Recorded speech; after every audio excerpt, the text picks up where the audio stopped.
ఈరోజు మరి తల్వార్ తాత దాదాపు 11 రోజులకెళ్ళి ఈ దాదాపు కాన్స్టిట్యూషన్ మొత్తం కూడా తిరగాలని వాళ్ళు కంకణం కట్టుకున్నారు.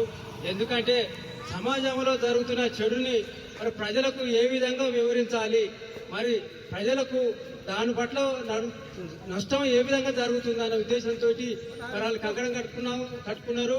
ఎందుకంటే మరి వాళ్ళు వేరే కార్యక్రమాలు చేస్తే దాదాపు ఒక్కొక్క కార్యక్రమానికి ఎన్నో డబ్బులు తీసుకొని చేయొచ్చు.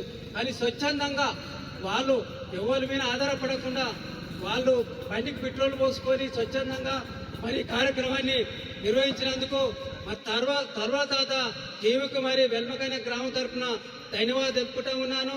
ఎందుకంటే ముఖ్య ఉద్దేశం మరి ప్రైవేట్ బళ్ళకు మన పిల్లలను తోలుతా ఉన్నారు. తోలితే దాదాపు ఒక్కొక్క పిల్లవానికి 40,000 50,000 ఫీజులు కట్టి తోలుతున్నాం. కానీ మరి ఆయన ఏం చదువుతుండు, ఎన్ని మార్కులు వస్తున్నాయి అనేది మనకు సంవత్సరానికే తెలిస్తే తప్ప మధ్యన తెలివి. అదే మనం ఊళ్ళో తోలితే మరి నెలకోసారి పేరెంట్స్ మీటింగ్ ఉంటుంది. ఆ మీటింగ్ పోయి మన పిల్లగాడు ఏం చదువుతుండు, ఎట్లా జరుగుతుండో అనే ఆలోచన కూడా మనం ఎప్పటికప్పుడు గమనించుకోవచ్చు.